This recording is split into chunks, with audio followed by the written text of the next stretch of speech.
Hello everyone, this is Sajeev Nair. The best way to project the future is to backtrack or trace back the past. If you look at the way we progress, we were in agricultural age at one point of time, and then we moved on to industrial age and then to information age.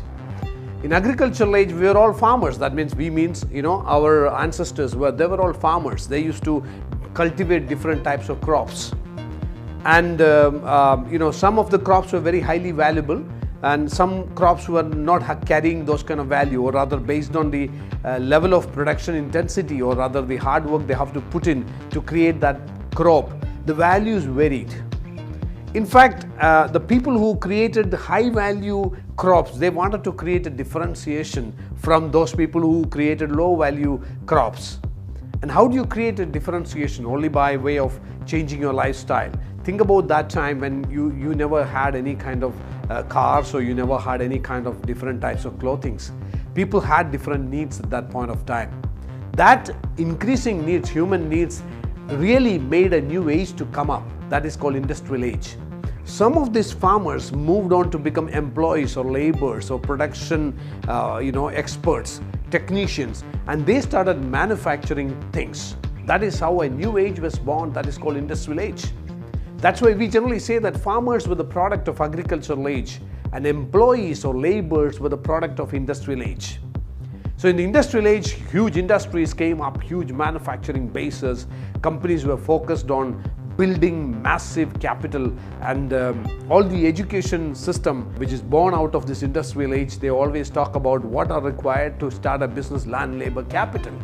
It's all focused on land, labor and capital. And even now, the education system still follows the industrial age concepts. Even now, the students which go for BCom or MCom, they still study this thing, land, labor, capital, which is an obsolete concept right now. In 2000s, we moved from industrial age to information age.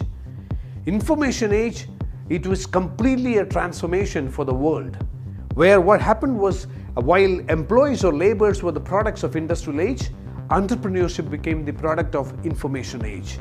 In the last 20 years, you can imagine the level of entrepreneurship which has really come up in this world over, not just in this country, world over, the kind of level of entrepreneurship which has come up, which has happened because we moved from industrial age to information age. That point of time, in the early 2000s, the economists and the futurists used to predict that information age will last till 2050. But what is happening right now? We are overloaded with information. Information age, the key factor is information, and we are overloaded with information. Everywhere it's information. You have so many media, satellite channels, you have so many social media available. You can access any information, any point of time, from anywhere.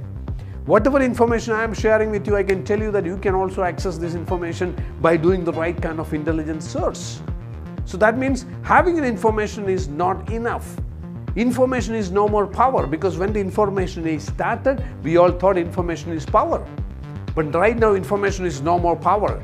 Information with the right kind of execution plan is power. The right information with the right kind of execution plan is power. So the key factor is you should understand what is the right information. If you wanted to know what is the right information, you should first decide what do you want in your life. Because based on that, the kind of information you need to gather, because you have got plenty of information all around the world. That's why right now economists and the futurists are saying that the information age is coming to an end. By 2020, information age will come to a close, and a new age is going to be born. And this age is called imagination age or cognitive age, and I reframe that word as a brain age. Cognitive age or imagination age is where a lot of things which we haven't even imagined in our life is going to happen. Now, how this transition is going to happen, what are going to be the changes, in which way we can adapt to these changes. In industrial age, the one who has got the control was having the power. But in the information age, the one who had the knowledge or the information, they had the power. Now, in this coming imagination age, where is the power? Who is going to have the power? The one who has got the idea has got the power.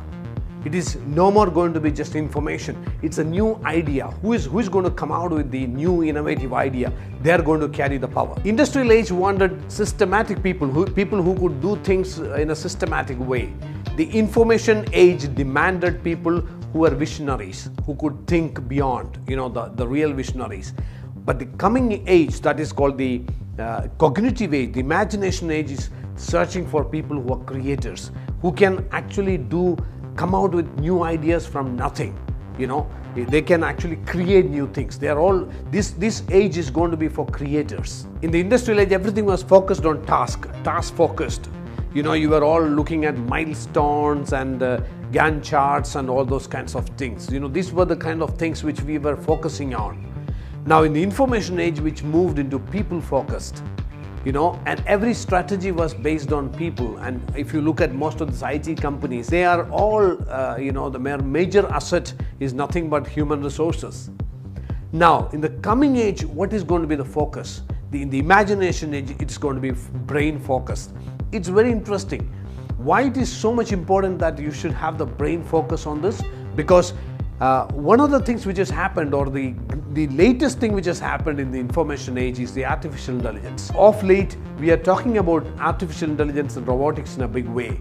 And artificial intelligence has come to that level where it has even become more powerful than human intelligence, because using human intelligence, we created programs, and those programs created more other programs, and they created new programs. Now the fourth generation artificial intelligence, it is being created not by human intelligence, being created by already existing programs.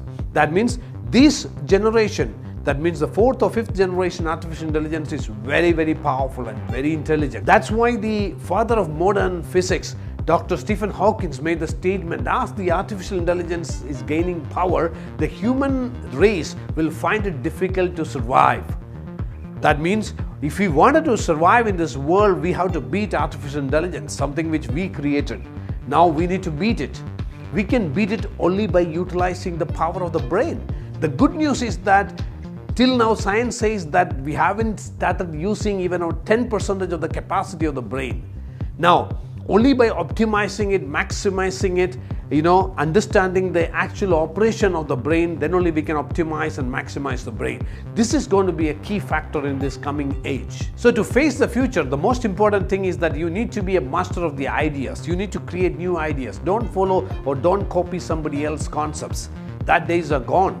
That is why right now in business many people are struggling because of commoditization. They came out with some idea and the next day somebody else came out with the same idea and somebody else copied it and somebody else copied it, and after that everybody is fighting for the kind of margins and nobody's making profits and businesses are going down the drain.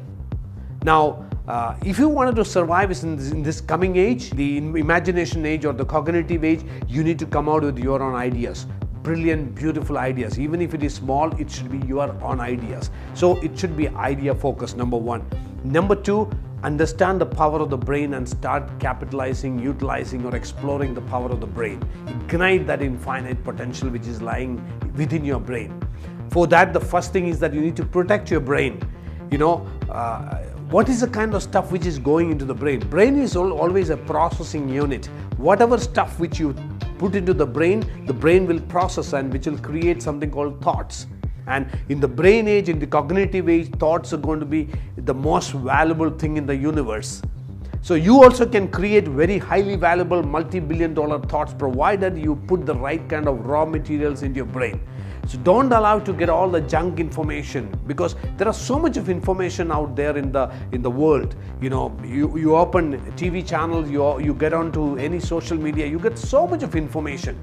Be very choosy, be very selective, have an objective in life. Where do you want to reach and when do you want to reach there? That's the most important thing. And allow only those information into your brain which can help you to reach that destination. If you don't have an objective, if you don't have a destination, you will be failed in this coming age for sure.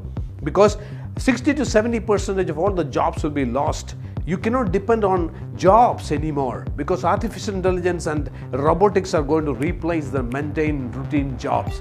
They don't require people for that, human being for that. So you need to have the right kind of ideas and thoughts coming out of your brain. For that, you need to protect your brain, and input should be the right kind of inputs. You should not allow all the junk information to get into your brain, number one. Number two is that you should learn how to operate your brain in the best possible way. You should really create an operating manual for your brain, because your brain has got so much of power, so much of potential. And even if you are a failure till now in your life, this imagination age where you can actually become a multi-billionaire by just using the power of your brain. Next week, I will be with you with a new topic and the future trends. See you next time.